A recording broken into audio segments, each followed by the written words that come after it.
Hijo. Amén. Hace 15 días, cuando se hizo el paréntesis sobre la serie del panorama bíblico que estamos llevando todos los jueves, reflexionábamos sobre una doctrina fundamental para el cristianismo bíblico. Y me refiero a la doctrina de la seguridad de nuestra salvación. El hecho es que la salvación que Cristo nos ha dado por pura gracia no la podemos perder. Es decir, Dios, quien nos ha dado a su propio Hijo y lo ha dado para el perdón de nuestros pecados, si Dios ya dio lo más valioso, ¿cómo no nos dará también con Él todas las cosas? O sea que Dios no quiere y por esa causa no puede, porque Él no puede negarse a sí mismo, no puede quitarnos aquel regalo llamado salvación. Pero también Cristo, quien es el juez designado por Dios el Padre, no está interesado en quitarnos esa salvación que Él ganó por su propia sangre.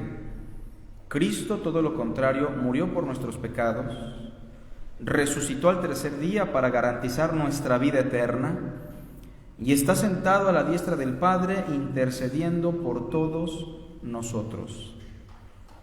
¿Qué hay de Satanás? ¿Puede quitarnos la salvación? ¿Quién acusará a los escogidos de Dios? Dios es el que justifica. Satanás no puede, entre tanto que ha perdido las facultades de poder acusar y de poder avergonzar a los hijos de Dios. No tiene acceso al trono de Dios. Satanás es un enemigo ya vencido. Pero ¿qué hay de nosotros? ¿Podemos deshacernos de la salvación que Cristo nos da? Pablo dirá, sobre todas estas cosas somos más que vencedores, por lo cual estoy seguro de que ni la vida, ni la muerte, ni lo alto, ni lo profundo, ni ninguna cosa creada, incluyéndonos a nosotros, ni las circunstancias, tribulación o angustia, nos podrán separar del amor de Dios que es en Cristo Jesús, Señor nuestro. Sin embargo, diremos que si la salvación se puede perder, ya la hubiéramos perdido. En el momento que usted la recibió, en ese mismo momento, a los segundos, usted ya la hubiera perdido si se pudiera perder, porque pecamos todavía y pecamos de manera aberrante muchas veces. Para aquellos que dicen que la salvación se pierde por pecados más aberrantes, diremos, pues ¿qué pecado es más aberrante que otro? Ya que en la justicia del reino todos los pecados son iguales en naturaleza, aunque diferentes en sus consecuencias. Diremos también que si la salvación se pierde, entonces no está basada o fundamentada en la justicia de Cristo, sino en nuestra propia justicia. Y caeríamos en errores graves que le quitan la paz al cristiano y que lo llevan a un legalismo por el cual se busca retener aquello que ni siquiera recibieron por sus propios esfuerzos. Recordando las palabras de Pablo, que el que comenzó la buena obra la perfeccionará hasta el día de Jesucristo. Bueno, sin embargo, existen movimientos como el movimiento pentecostal o el movimiento neopentecostal o la teología pelagiana o arminiana que argumentan que existen pasajes bíblicos que sí nos indican que la salvación se puede perder. Y por eso el día de hoy vamos a hablar de dos pasajes que aparentan la pérdida de nuestra salvación. Y los voy a explicar aprovechando este paréntesis para que ustedes los puedan entender y puedan presentar defensa con toda mansedumbre y reverencia ante todo aquel que les demande razón de la esperanza que hay en ustedes. Esa es la finalidad. No solo que lo entiendan, sino que lo puedan explicar, puedan defender el Evangelio de Jesucristo y puedan cimentar otra vez en su corazón que la salvación que tenemos es segura, que la salvación que Dios nos ha dado es eterna. Los dos pasajes que vamos a examinar hoy aparecen en un documento llamado la Carta a los Hebreos o la llamada Carta. a los Hebreos. Vamos a estar reflexionando en ese documento interesante, con toda probabilidad de los 3 más difíciles de todo el Nuevo Testamento, empezando por quien lo escribió. Hebreos, por pocas personas, o no sé si decir por muchas personas, es considerado un documento escrito por el apóstol Pablo. Sin embargo, las personas que realmente se interesan en el análisis de Hebreos han llegado a la conclusión, por la evidencia interna del documento, que no fue el apóstol Pablo quien escribió Hebreos. Hay varias razones. La primera es que Pablo, en la segunda carta a Tesalonicenses, indica que la firma de todas sus cartas es su nombre. Yo, Pablo. Por ejemplo, ¿cómo inicia Romanos? Pablo, siervo de Jesucristo, llamado a ser apóstol. ¿Cómo inicia Filipenses? Pablo y Timoteo, siervos de Jesucristo. Pablo siempre inicia sus cartas con su nombre, que esa es su firma, y esto lo hacía Pablo porque existían falsos apóstoles o cartas falsas con las cuales se buscaba confundir a las iglesias de la era apostólica. Ese es el primer punto a destacar. El segundo es que el autor a los Hebreos, sea quien sea, indica que él sí fue instruido por los apóstoles, y debemos recordar una cosa, que Pablo no fue instruido por nadie, sino directamente por nuestro Señor Jesucristo. Noten el capítulo 2, por ejemplo.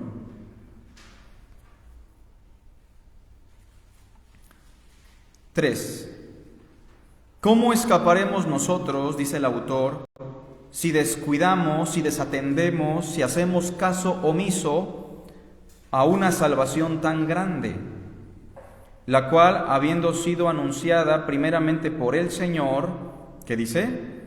Nos fue confirmada por los que oyeron? O sea, él sí recibió la confirmación de los apóstoles o de la gente que fue testigo del mensaje de nuestro Señor.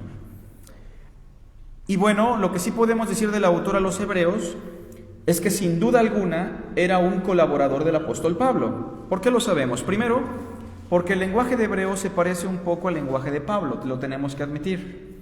Lo segundo es que al final del documento de Hebreos el autor menciona a Timoteo, y eso debe indicarnos que si era una persona cercana o influenciada, ¿por quién? Por el ministerio del apóstol Pablo. La persona que escribió Hebreos tuvo que ser un judío dominador de las Escrituras, que tuviese un conocimiento amplio de las Escrituras del Antiguo Testamento, lo cual significaría que muy estrictamente fuese un judío cristiano.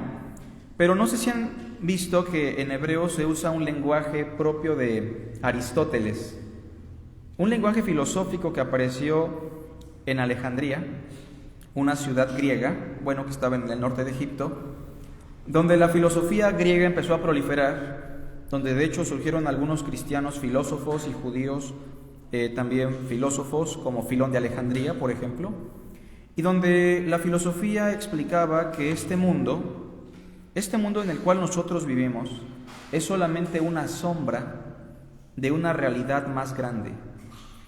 Y ese es el lenguaje que usa el autor a los Hebreos. Él usa mucho sombra de lo que habría de venir, o figura de lo que habría de venir.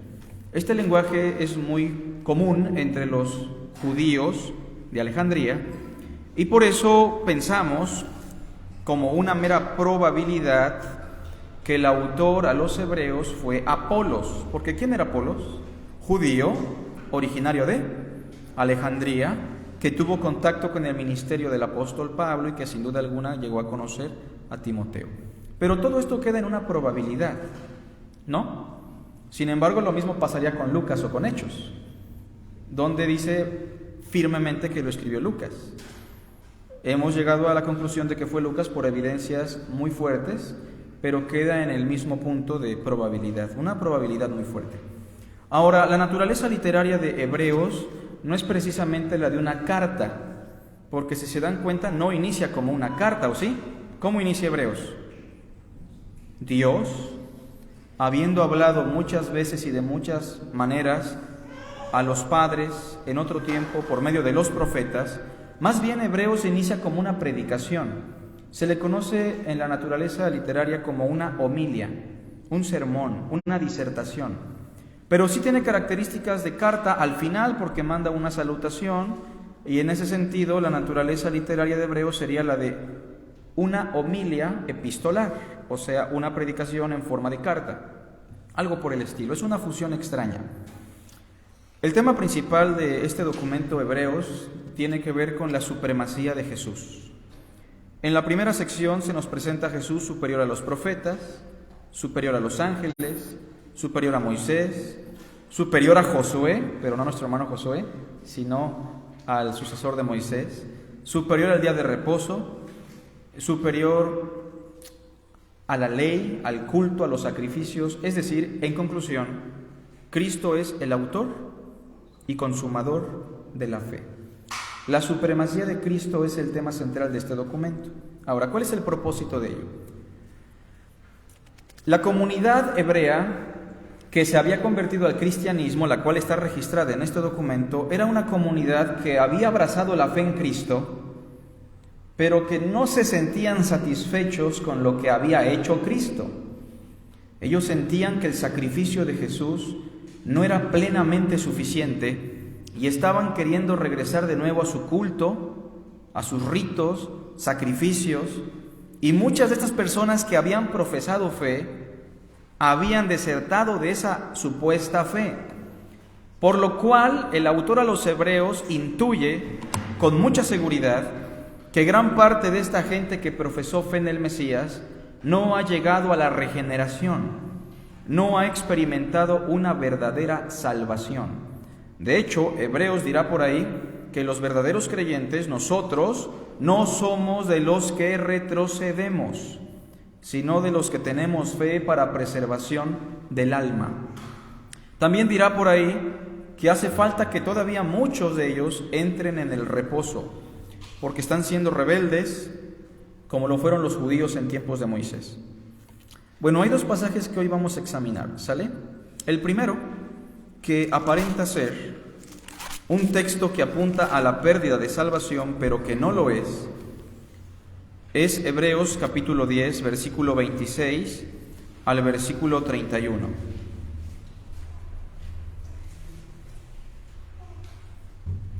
Son pasajes que para los hermanos que tienen un poco más de recorrido, seguramente ya los dominan. Son pasajes que los hermanos que estudian en el seminario seguramente ya también conocen, pero vamos a explicarlos y podemos abonar a ello sin ningún problema.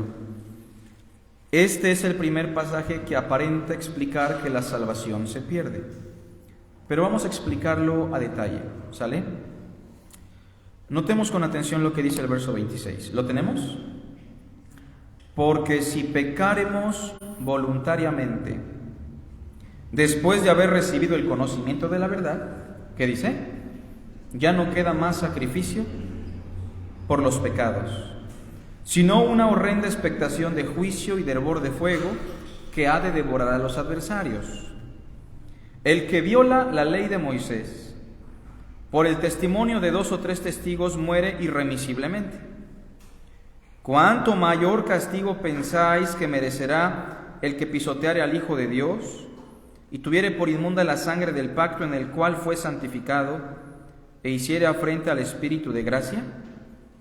Pues conocemos al que dijo: mía es la venganza, yo daré el pago, dice el Señor. Y otra vez, el Señor juzgará a su pueblo. Horrenda cosa es caer en manos del Dios vivo. Primero notemos la expresión del verso 26. ¿Cómo dice? Porque si pecáremos voluntariamente. Y quiero preguntarles, ¿qué significa pecar voluntariamente en este contexto? Porque el texto dice, porque si pecáremos voluntariamente, ¿después de qué? De haber recibido el conocimiento de la verdad. Todos los que están aquí, ¿Han recibido el conocimiento de la verdad? Yo pienso que sí. ¿Judas lo recibió? También. ¿Demas? Y muchos personajes en la historia de la Biblia y en la historia del cristianismo han recibido el conocimiento de la verdad. Pregunto, ¿creyentes y no creyentes han recibido el conocimiento de la verdad? ¿O no?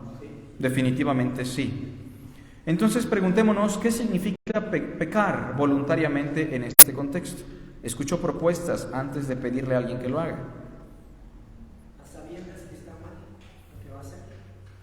Naturalmente la expresión nos lleva a pensar, pecar voluntariamente significa pecar a sabiendas de que está mal. Pero pregunto, ¿todos aquí pecamos voluntariamente a veces? ¿O quién peca involuntariamente? A ver, ¿hay alguien aquí que diga, es que yo peco involuntariamente, hermano? ¿Existe eso? Sí, pero no sé, no lo diría porque... O sea, realmente hay veces que sí podemos pecar por falta de conocimiento en algunas áreas, ¿no? Pero hay personas que pecan muy adrede y son verdaderos cristianos. Ellos no van a perder su salvación, sin duda alguna. Entonces tenemos que entender un poquito más qué significa pecar voluntariamente en este contexto. ¿Quién más? Carlos, sería como vituperar la obra de Cristo, porque más abajo dice, cuando mayor castigo piensan ustedes que merecerán el que ha pisoteado bajo sus pies el Hijo de Dios, porque si lo vemos desde el 26, pues todos pecamos cada día, cada segundo, ¿no? Yo siento que el pecar sería como blasfemar contra el Espíritu o contra la obra de Dios, contra la obra redentora de Cristo. Diremos como el primer libro de Samuel, Rodolfo entre los profetas, ¿verdad? Sí, realmente Rodolfo está muy cerca. Más bien, le atinó. Hermano, ¿ibas a comentar algo? Eso quiere decir que todos pecamos voluntariamente. Pues fíjense, primero examinemos la pregunta. ¿Qué significa pecar voluntariamente en este contexto? ¿Sale? Porque como dice Carlos, ¿todos pecamos voluntariamente, sí o no? ¿Todos los días? O alguien dice, es que no tuve control sobre mí. No sé, yo no quería, pero... No, todos pecamos voluntariamente. Pero aquí, hermano Carlos, pecar voluntariamente es algo totalmente distinto. Porque noten lo que dice el versículo 31. Pecar voluntariamente, ¿qué significa según el verso 31? Caer en manos del Dios vivo. Y los cristianos no estamos puestos para ira, no seremos avergonzados. Más bien, pecar voluntariamente es lo que dice nuestro hermano Rodolfo en el contexto. Pecar voluntariamente significa haber recibido el conocimiento de la verdad, es decir, haber escuchado el Evangelio, que hay un solo Dios y un solo mediador entre Dios y los hombres, haber entendido claramente todo eso que se nos predicó, y a pesar de ello, pecar voluntariamente significa, verso 29, que esta persona, ¿qué hizo en primer lugar? Pisoteó al Hijo de Dios. Denme un ejemplo, ¿como quién? Como Judas. ¿Se entiende la idea? ¿Qué mejor ejemplo que Judas, que fue alguien que conoció a Jesús y recibió la información del reino como ningún otro, y aún así pisoteó al Hijo de Dios? Lo pisoteó. ¿Qué más? Verso 29. Tuvo por inmunda la sangre del pacto, en la cual Cristo fue santificado. Noten eso. ¿Qué significa tener por inmunda la sangre del pacto? Como lo pensaban los judíos cristianos, entre comillas, pensar que la sangre de Cristo, su sacrificio, era válido, pero no era suficiente. Yo pienso que necesito guardar todavía la Pascua. Sí necesito celebrar el Yom Kippur. Sí necesito guardar el sábado. Sí necesito agregarle algo más. La sangre de Cristo, su sacrificio, no creo que sea suficiente para el perdón de los pecados. ¿Se entiende la idea? En el contexto de los hebreos, pisotear al Hijo de Dios, tener por inmunda su sangre, significa no confiar plenamente en su obra, en su sacrificio que fue hecho una vez y para siempre. ¿Y qué más significa pecar voluntariamente? Y ahorita vamos con Aurelio, versículo 29 al final. Hacerle afrenta al Espíritu de gracia. ¿Qué significa afrenta? ¿Alguien sabe? Afrenta. Contender, por ahí va, sí. oponerse, realmente afrenta es eso, resistirse, ¿no? Oponerse a, luchar contra. ¿Se acuerdan que en algún momento el Espíritu Santo, a través de Esteban, quiso convencer a los judíos? ¿Y qué les dijo Esteban? Ustedes siempre resisten al Espíritu Santo. Es decir, en estas personas el Espíritu Santo sí quiso obrar o no, pero ellos quisieron, lo afrentaron. Es lo que la Biblia llama la blasfemia contra el Espíritu Santo. Sí, hermano Aurelio.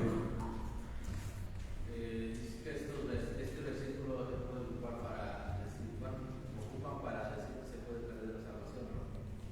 Pero los versículos nunca mencionaron la salvación, mencionaron el conocimiento nada más, y el conocimiento no es necesario. Claro, eso, ¿no? El pasaje muchas veces se ocupa equivocadamente de la siguiente manera: es que ellos recibieron el conocimiento de la verdad, eran verdaderos salvos. Pero recibir el conocimiento de la verdad significa ser salvo. No, recibir el conocimiento de la verdad es como el rey Agripa, lo recibió. ¿Y qué le dijo Pablo? Bueno, más bien, ¿qué dijo Agripa? Por poco me persuades a ser cristiano. Dios quiera que por poco, por mucho. El punto es que este pasaje está mal utilizado en los ámbitos en donde se piensa que la salvación se pierde. Este es el primer pasaje que deberíamos considerar. Ahora, si examinamos el versículo 29, entonces, pecar voluntariamente significa 3 cosas. A ver si las recordamos. Inciso A, pisotear al Hijo de Dios. Inciso B, tener por inmundo su sacrificio. Inciso C, resistir al Espíritu de gracia. O sea, el Espíritu Santo, operando con la gracia divina, puede ser resistido o no puede ser resistido. Hay una doctrina que se llama la gracia irresistible y no va en contra de ello.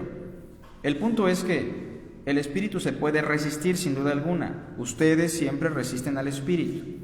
Obviamente que cuando Dios hace esta labor de manera eficaz en aquellos que Él escogió, es imposible que el ser humano se pueda resistir. Sin embargo, en un punto podemos resistir al Espíritu Santo, como lo vemos aquí. Y estas personas, como dirá Jesús, han blasfemado contra el Espíritu Santo. Blasfemar contra el Espíritu Santo no significa decirle una grosería al Espíritu Santo. Blasfemar contra el Espíritu Santo en el contexto del Nuevo Testamento significaría haber entendido la obra de Dios, haber entendido el Evangelio del Reino, estar claros de que es el Espíritu Santo quien está obrando y aún así rechazarlo con nuestra vida, nuestras acciones o verbalmente. ¿Hay salvación para esa persona? ¿Puede haber salvación para una persona así? Una frase interesante: nadie puede ser salvo si está blasfemando el único medio para ser salvo. ¿Se entiende la idea? Es imposible. Este es el primer pasaje a considerar. ¿Comentarios? ¿Preguntitas por aquí? Versículo 26. Porque si pecaremos voluntariamente después de haber recibido el conocimiento de la verdad, ya no queda más sacrificio por los pecados. A ver, si el sacrificio de Jesús tú no lo consideras suficiente, a la próxima fiesta del Yom Kippur, ¿el sacrificio que venga te va a servir? No. Si el sacrificio de Cristo lo has rechazado, no hay ningún sacrificio que te pueda dar perdón de pecados. Lo único que queda para estas personas que han pisoteado a Cristo, versículo 27, es una horrenda expectación de juicio y de hervor de fuego que ha de devorar a los adversarios. Si la ley de Moisés, verso 28, era un juicio terrible para los enemigos del pueblo, que incluso llegaban a morir apedreados, debemos entender que esto era una sombra de la condenación eterna. ¿Cuánto mayor castigo pensáis que merecerá aquel que pisoteara al Hijo de Dios? O sea, cuando un familiar, amigo, vecino o una persona viene a la iglesia constantemente, de manera inconsciente, ha entendido todo y aún así rechaza a Cristo, esa persona va a sufrir la mayor condenación posible. O sea, Jesús lo dijo en otras palabras: bueno le hubiera sido a ese hombre no haber nacido. O sea, Judas hizo algo terrible, pero ¿es el único? Hay muchos como Judas que por unas cuantas monedas venderán al Hijo de Dios. Hay muchos como Judas que con un beso entregarán al Hijo del Hombre. En ese sentido, este primer pasaje, como dice Aurelio, no tiene nada que ver con la pérdida de salvación. Todo lo contrario, refuerza la idea de que aquellos que no conocen a Cristo sufrirán una condenación terrible. A mayor iluminación, mayor condenación. Entonces aquí tenemos que distinguir entre dos conceptos: iluminación y regeneración. ¿Son lo mismo? No. Puedo ser iluminado, pero no regenerado. ¿Se entiende? Regenerado significa haber nacido de nuevo, ser transformado en mi naturaleza, que el Espíritu Santo more en mí. Esa es la idea. Ahora, Hebreos 6, que es el segundo pasaje. Tal vez nos tomemos un poquito más de tiempo aquí, espero que no tanto, pero dice de la siguiente manera. Hebreos 6, versículo 4. ¿Sale? Dice así: porque es que imposible, porque es imposible que los que una vez fueron ¿qué? Hay que recordar, ser iluminado no es lo mismo a ser regenerado. Hagamos la lista incluso, si quieren. Lo primero que encontramos en estas personas, inciso A, es que fueron iluminados. ¿Y qué significa ser iluminado, hermano? Tener conocimiento, que estaba en tinieblas y de repente llegó la luz. O sea, el conocimiento ha llegado, la información necesaria llegó. Estas personas fueron iluminadas. ¿Qué más? Inciso B. Gustaron del don celestial. Y no sé cómo traduce la de las Américas, ¿Rodo? Dice que probaron del don celestial. Probaron del don celestial. Alguna otra Biblia traduce también saborear. Es una figura interesante la que usa Hebreos. Saborear, probar, gustar. ¿Qué entiende usted por eso? A veces los niños te quieren dar un chicharrón del hermano Rosendo. Y bueno, a mí me pasa, ¿no? Que les agarro casi todos y me ven así como feo y me dicen, es probete, no llenete, algo así me dicen los niños, ¿no? Los niños casi no me quieren, nada, cierto. Pero, ¿qué significa en este contexto gustar, probar, saborear? ¿Alguna vez ha ido al súper y ha visto a las muchachas que venden el jamón? Y te dan así cuadritos, ¿no? De queso o de jamón. O luego ahí en el súper en Sam's te dan otras cositas, ¿no? Y ahí pasa el hermano Carlos y prueba un cachito, como que se va a dar la vuelta y vuelve por otro cachito. Y cuando vieron ya se bajó medio kilo de jamón. Y lo más feo de todo, o lo más triste, es que el hermano no compró nada, ¿se entiende? Pero la imagen que presenta Hebreos es una figura precisamente que tiene que ver con la alimentación. Estas personas probaron el don de Dios, lo saborearon, o sea, le dieron un lengüetazo, pero nunca se lo comieron completo. ¿Se entiende la idea? Ahora, don de Dios, ¿a qué se refiere, hermanos? En el Nuevo Testamento, ¿qué es el don de Dios? Fíjense, sí, en el Nuevo Testamento hay tres posibilidades. Don de Dios se puede referir a una capacidad espiritual, los dones del Espíritu. ¿Se refiere a eso? No, no se refiere a los dones del Espíritu, porque la persona no pudo obtenerlos, obviamente. Don de Dios se puede referir al Espíritu Santo propiamente. O sea, en el Nuevo Testamento, en Hechos sobre todo, se dice: bautícense en el nombre de Jesús y recibirán el don del Espíritu Santo. El Espíritu Santo es un regalo de Dios. Es la prenda de garantía que Dios nos ha regalado, entre tanto que llega la resurrección de los muertos. Y don de Dios, en Efesios 2:8, ¿qué? ¿Se acuerdan? Porque por gracia sois salvos por medio de la fe. ¿Y esto? No de vosotros, pues es. ¿Qué es don de Dios? La salvación. La salvación es un regalo divino. Ahora, ¿qué hicieron estas personas con la salvación? La lengüetearon, o sea, sí le dieron una saboreada. Pero ¿qué dijeron? Pero siempre no me convenció este jamón, no lo compro. ¿Se entiende la idea? Fueron iluminados, le dieron una probada al don de Dios. ¿Qué más dice el versículo 4? Fueron hechos partícipes del Espíritu Santo. Notemos eso. ¿Qué significa ser partícipe del Espíritu Santo? Primero quiero aclarar que el texto no dice que recibieron el Espíritu Santo, sino que participaron del Espíritu Santo. Veamos algunos ejemplos que nos pueden ayudar. El primero ya lo vimos en Hebreos 10. El Espíritu Santo con la gracia de Dios está obrando, ¿y qué hacen ellos? Sí lo prueban, pero lo resisten. Veamos dos ejemplos. Uno de ellos puede ser Hechos capítulo 7, no pierdan Hebreos.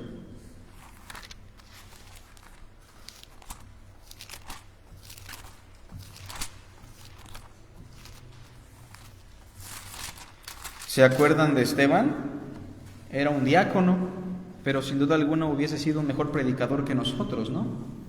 Porque dio un sermón tremendo. Recuerdo que hace años unos diáconos decían en una iglesia bautista: nosotros no enseñamos ni conocemos la Biblia, porque nosotros somos diáconos. Y yo decía, no, pues yo no quiero ser diácono, yo estaba nuevo, ¿no? Pero después me acordé de Esteban y se me pasó, ¿no? Porque Esteban era un diácono y conocía las Escrituras, pues mucho más que nosotros, yo creo, ¿no? Más que los pastores. ¿Qué dice Hechos 7? Versículo 51. Fueron participantes del Espíritu, dice el texto. Hechos 7, 51. ¿Alguien le da lectura en voz alta, por favor? ¿Duros de qué? Duros de cerviz e incircuncisos de corazón y de oídos. Todos juntos. Vosotros resistís siempre al Espíritu Santo. Noten eso. Vosotros resistís siempre al Espíritu Santo. ¿Cuánto tiempo el Espíritu trató de convencerlos? ¿Qué dice el texto? Siempre. O sea, desde el inicio de los tiempos el Espíritu Santo trataba de convencer al hombre, ¿o no? Génesis capítulo 6, ¿qué dice? Acuérdense. Y vio Dios que la maldad de los hombres era mucha en la tierra y que todo designio del corazón de ellos era de continuo al mal. ¿Y qué dijo Dios? No contenderá más mi ¿qué? Mi espíritu con el hombre. ¿Y qué dice segunda de Pedro capítulo 3? Que Cristo en espíritu le predicó a los espíritus encarcelados. ¿Quiénes son los espíritus encarcelados? El texto lo dice: los que en otro tiempo, en los días de Noé, o sea, personas que vivieron en tiempos de Noé, pero que hoy están presos en la condenación, desobedecieron. O sea, a través de Noé, pregonero de justicia, ¿estaba el Espíritu convenciendo a las personas o no? Sí, la palabra dice también en el mismo texto de Pedro, el Espíritu de Cristo que estaba en ellos, desde tiempos antiguos. O sea, hay personas que participan de la obra del Espíritu Santo, el Espíritu les trata de convencer, los ilumina, les hace ver la realidad, opera milagros en medio de todo lo que ellos pueden percibir, y aún así, ¿qué hacen? Lo rechazan, lo resisten. No significa que sean regenerados o que el Espíritu Santo esté en ellos. ¿Se acuerdan de Simón el Mago y de todos los samaritanos? ¿Fueron participantes del Espíritu o no? ¿No les predicó Felipe muy bonito? ¿Hubo milagros en ese día? Y hubo gran gozo en aquella ciudad, ¿no? Noche de milagros. Todo estaba padre. ¿Quién se bautizó? ¿También Simón? Hasta el brujo de la ciudad. Y cuando Pedro y Juan escucharon que algo raro pasaba en Samaria, un avivamiento, Felipe hizo un avivamiento, sí, pues vamos a ver, ¿no? Y llegaron, dice que no tenían el Espíritu Santo. ¿Y qué dice Romanos? Que si alguno no tiene el Espíritu de Cristo, no es de él. Veamos otro ejemplo en Juan, capítulo 16.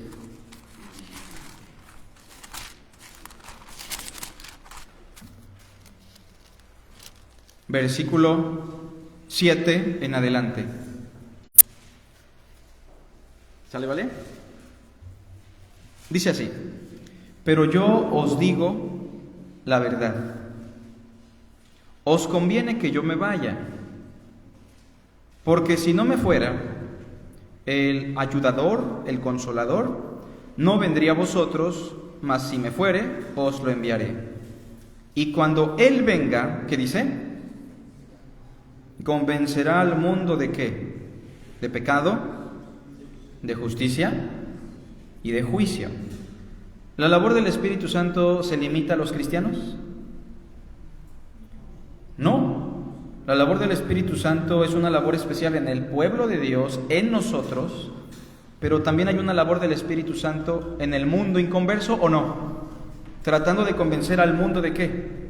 De pecado, de justicia y de juicio. Fíjense, ¿cuál es el gran pecado del que el Espíritu Santo nos quiere convencer? Versículo 9. De pecado, ¿qué significa eso? Por cuanto no creen en mí. ¿Cuál es el gran pecado del cual el Espíritu Santo quiere convencer al hombre? La incredulidad, ¿a quién? Al Hijo de Dios. ¿Se acuerdan de ese ladrón en la cruz? ¿Estaba convencido de su pecado o no? Nosotros, a la verdad, padecemos justamente porque recibimos lo que merecieron nuestros hechos. De justicia, número 2, dice el versículo 10, por cuanto voy al Padre y no me veréis más. ¿Cristo es el único hombre justo o no? Evidencia de ello, ¿cuál es? Que Dios le levantó de los muertos y que Cristo ascendió a la diestra del Padre. Y el Espíritu Santo también convence al hombre no solamente de su incredulidad en Cristo, sino de que Cristo es justo. ¿Qué dijo el ladrón también? Mas ningún mal hizo. Y de juicio, versículo 11. Y de juicio, por cuanto el príncipe de este mundo ha sido ya juzgado.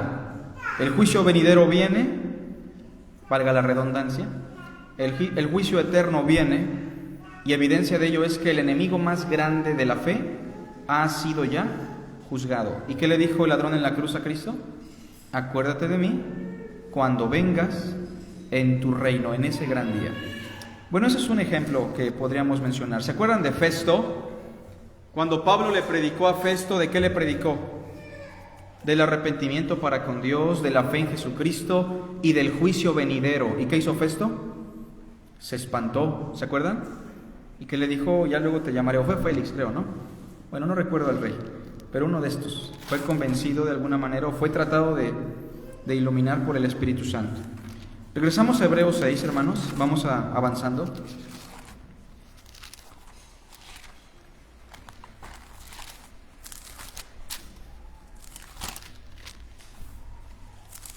Hebreos 6, versículo 4, dice, fueron iluminados, ¿qué más? Gustaron del don de Dios, saborearon la salvación, ¿qué más? Participaron del Espíritu Santo, el Espíritu trabajó externamente en ellos y lo resistieron, ¿qué más?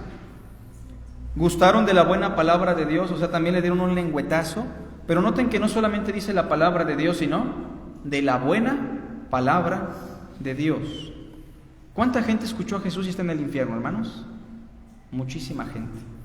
¿Cuánta gente escuchó a Pablo y está en la condenación? Hay gente que saborea la buena palabra de Dios y aún así la rechazan. Ahora, no estamos hablando de gente que solamente rechaza por rechazar. Estamos hablando de gente que incluso en un contexto estuvo en el ámbito de la iglesia, en el ámbito de la fe muy adentro, más allá de lo normal, como Judas. Y gustaron de la buena palabra de Dios, versículo 5, y los poderes del siglo venidero. ¿Alguien sabe lo que son los poderes del siglo venidero, hermanos? ¿Qué entendemos por esa frase? Fíjense, los poderes del siglo venidero. ¿Alguna idea? Poderes del siglo venidero. ¿A qué le suena? No sé si es lo correcto, no, pero los milagros. Ok. ¿Alguien más? Yo también pensaba lo mismo hasta que mencionaste que en el versículo anterior, no recuerdo si es el versículo 4, que habla acerca del Espíritu Santo. Fíjense, los poderes del siglo venidero. José dice los milagros, ¿no? Es muy probable que sí, porque miren, cuando llegó el hombre de la mano seca, ¿se acuerdan de él? Y Cristo le restaura la mano, ¿eso es normal para la capacidad y poder de nuestra era? ¿Es normal? ¿O cuando Cristo le dijo al paralítico, levántate y anda, ¿eso es normal? No, esos son poderes del siglo venidero, son pequeños anticipos de lo que será la gloria eterna, un cuerpo inmortal, sin dolor, sin enfermedad. O sea, los poderes del siglo venidero, como dice José, fueron señales, prodigios, milagros. ¿Alguien aquí ha sido testigo de algún milagro? A ver, alguien dígame uno. Ay, que no sea la salvación, porque sabemos, pero uno que nos apantalla un poquito más, ¿no? Aunque sabemos que la salvación es el gran milagro. Pero es que siempre los bautistas decimos la salvación, ¿no? Como para decir, no, que los otros no valen. ¿Alguien que me diga un milagro que haya visto en su vida? ¿Hermano Isra? Se detuvo en la carretera de Huepe. ¿Pasa o no pasa? ¿Y eso es normal, Isra? No es normal. ¿Alguien se acuerda de la hermana Carmen que tenía cáncer? Ojalá y me está viendo la hermana que ya venga, tiene más de 2 años que no viene. La hermana Carmen estaba con un cáncer muy avanzado, no tenía el dinero, no tenía el seguro, y estuvimos orando por ella, y ni creíamos en los milagros en ese tiempo, creo. Y aún así, la hermana sanó, empezó a ir a la iglesia, empezó a ir su familia. ¿Sí lo recuerdan, hermanos? ¿O no lo recuerdan? Y no, estoy tan maravillado de que tan pronto os hayáis olvidado del milagro que Dios hizo en Carlitos. ¿Qué dijo Carlitos? Ya me quedé ciego. Hermanos, oren por mí, ya no voy a ver, ya estoy maquinando cómo va a ser mi vida. ¿Y qué pasaron unos días después? Ya, hermanos, ya puedo ver. Y hasta voy a armar 2 cantatas. Ni me van a aguantar, van a ver. ¿Es un milagro o no lo es? Sin duda alguna. ¿Qué otro milagro, hermano Roche? Uno por ahí. ¿No? Hermanos, ¿otro? Gaby nació y estaba muy malo, ¿no? Y Gaby es un milagro de Dios. Hay muchos milagros, ¿no, hermano? La hermana Alexia le habían detectado a su bebé dentro del estómago un tumor que sale normalmente aquí a la altura del cuello. Estuvimos orando en el grupo de oración.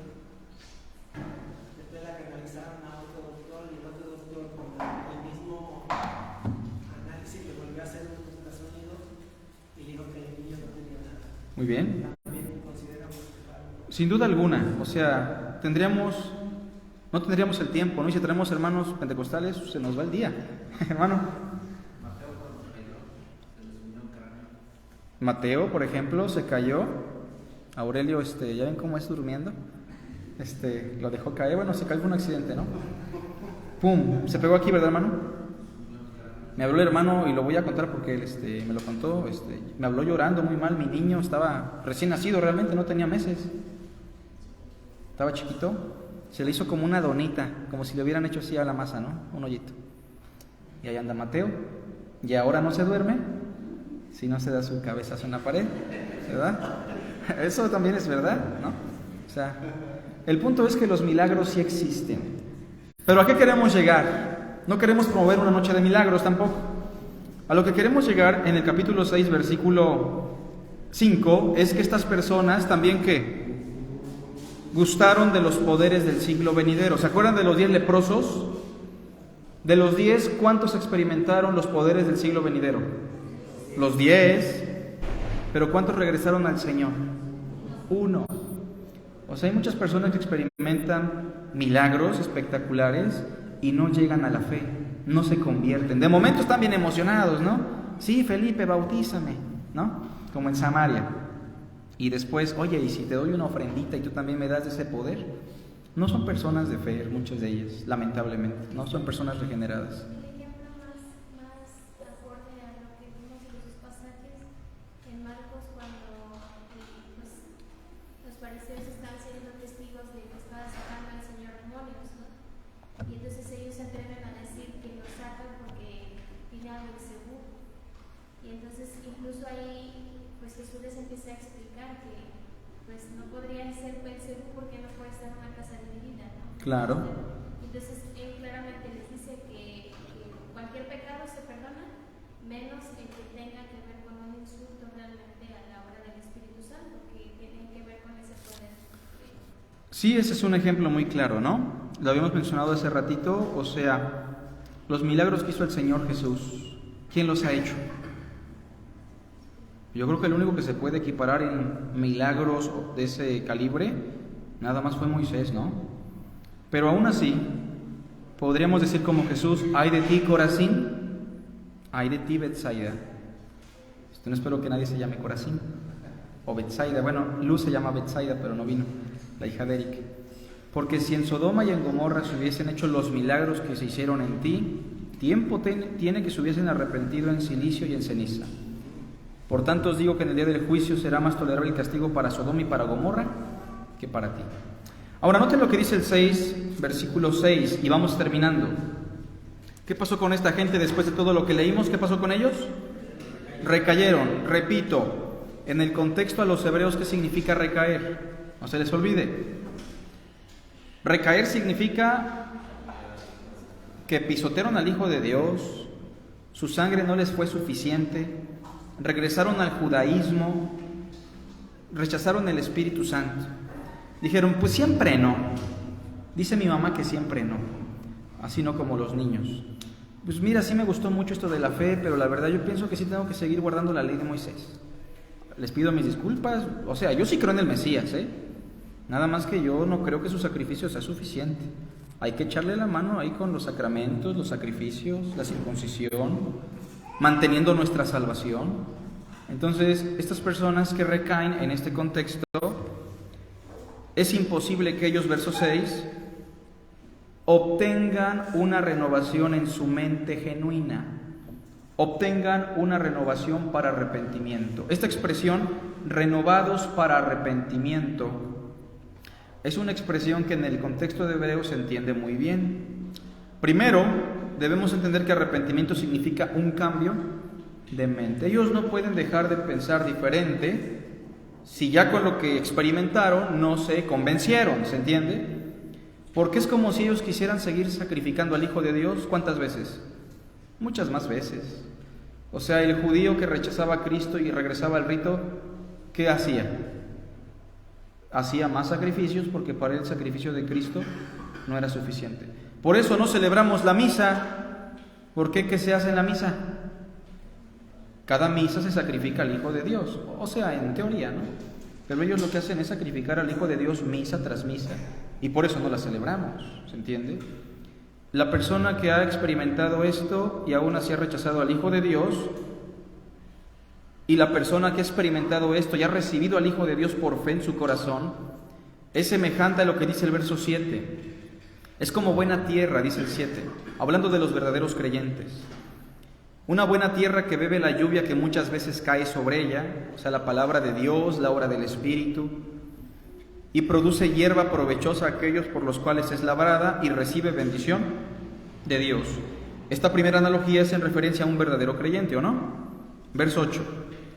Pero la tierra que produce espinos, o sea, los que rechazan al Hijo de Dios, y abrojos, ¿qué dice? Es reprobada. Está próxima a ser maldecida y su fin es el ser quemada. ¿Quieren ver un ejemplo en la vida cotidiana de alguien que rechazó al Hijo de Dios y ya no tuvo oportunidad de arrepentirse? En este mismo contexto, ¿saben quién fue? Un hombre llamado Esaú. ¿Lo conocen? Un hombre que por ley era el primogénito, ¿se acuerdan? Era el mayor. Su hermano era un gandaya desde chiquito, ¿se acuerdan? Ya saliendo Esaú, su hermano le agarró el talón y no quería soltarlo, ¿no? Y de alguna manera Esaú iba a recibir la primogenitura. Ahora, si han leído Génesis, díganme cuál es la implicación de recibir la primogenitura en Génesis. ¿Cuál es la implicación? Eso es lo de menos, ¿no? La bendición. Recibir la bendición. Ahora díganme qué es la bendición en Génesis. Pues te aseguraba ya un futuro y en este caso sobre todo lo ponía por encima de... Va más allá de eso, Israel. ¿Lo qué? Sí, pero más allá de eso, ¿qué es la bendición en Génesis? ¿Alguien recuerda? Va por ahí, muy cerquita. Gálatas dice que la bendición de Abraham es Cristo. Es la justificación en Cristo.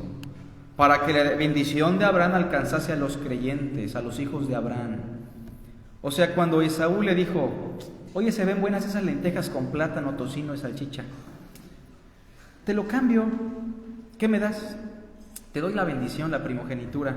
¿Qué le estaba diciendo en otras palabras? No quiero el Mesías, eso de que el Salvador que ha de venir, eso de que la simiente de Abraham, a mí no me interesa mucho.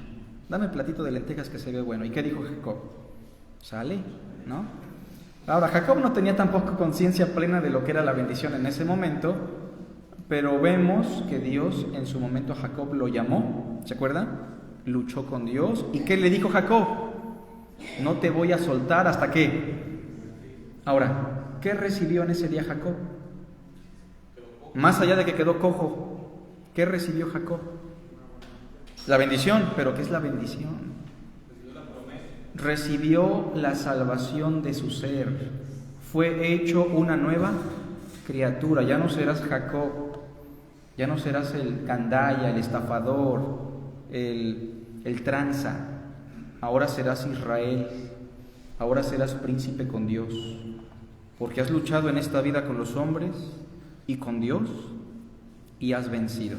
Pero vamos a ver el pasaje, ¿no? Capítulo 12 de Hebreos, versículo 12. Aquí está la probabilidad, ¿no? De aquellos que estamos aquí y podemos caer en ese rubro. Yo confío que todos aquí somos verdaderos creyentes, ¿no? Pero ¿existe la posibilidad o no? Si Hebreos daba pie a que eso pudiera pasar en esa comunidad, por eso lo predicamos hoy, para que evitemos, examinemos nuestra fe si verdaderamente hemos creído. Dice 12:12, por lo cual levantad las manos caídas y las rodillas paralizadas, o sea, echémosle ganas, ¿no? Y haced sendas derechas para vuestros pies, para que lo cojo no se salga del camino, sino que sea sanado. Seguid la paz con todos y la santidad, sin la cual nadie verá al Señor. Versículo 15. Mirad bien, no sea que alguno deje de ¿qué? De alcanzar la gracia de Dios, que brotando alguna raíz de amargura os estorbe y por ella muchos sean contaminados. 16.